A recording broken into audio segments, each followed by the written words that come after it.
Okay, my name is Hayden Janner, and this is Discussion Board 5.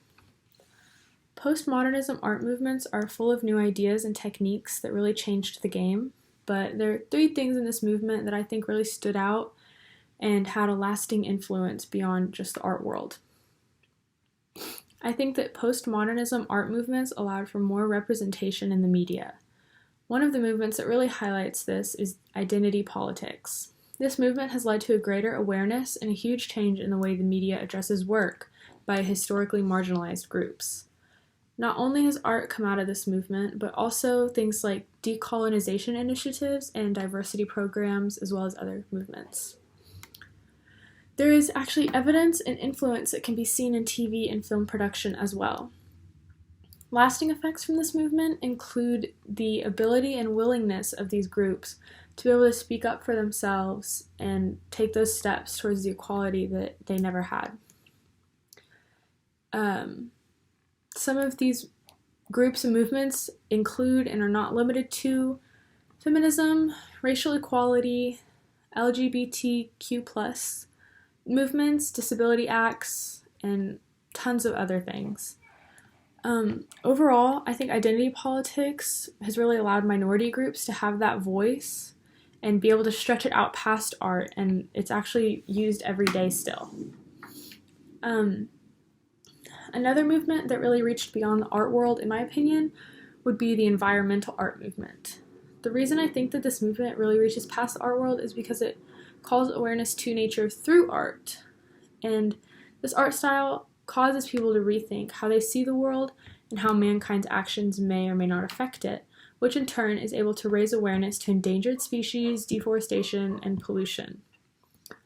For example, photographer Chris Jordan's work shows the immediate effects of plastic waste on the environment, and his work includes a picture of a baby albatross that was mistakenly fed plastic by his parents. And in the picture, he actually cuts open the bird and kind of spreads out just how much plastic it ate, and I think it's just really crazy. This really goes beyond art because it shows bits and pieces of nature in ways that we may not see it, and it also shows how we are affecting it and the impact we have. A recent example can be seen in the pictures floating around of decreased pollution around the world, such as the canals in Italy.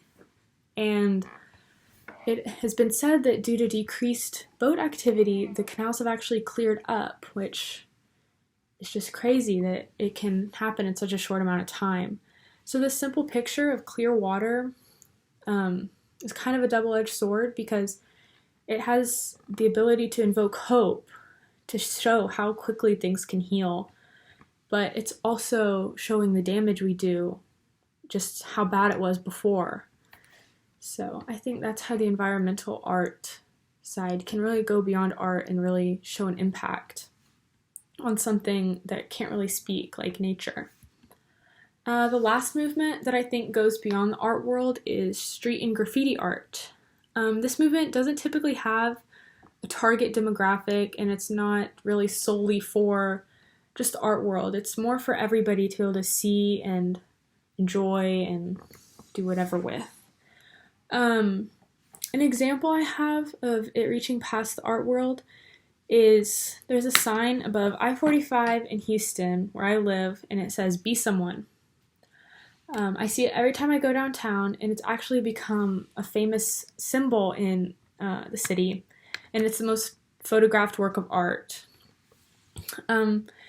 It's so famous that you can find it on t-shirts and mugs and stickers and all sorts of things.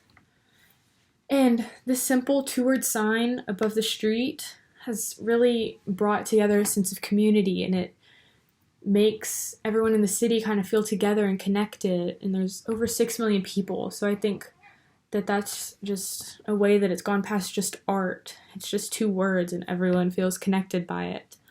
Another example of street and graffiti art kind of connecting people like without words in this example is the murals of Kobe and Gigi Bryant after they tragically passed away in late January this year.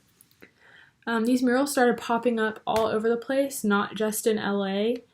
And in some recent pictures of the murals, you can see things below them, like flowers and candles, of things that people have come to those murals and left behind in memorial of them. And I really think that that one just shows that although graffiti is self-expression and can be used to say something without actually saying something, it also can just bring people together even after tragedy or just in general, like the Be Someone sign, and really invoke a sense of community among complete strangers.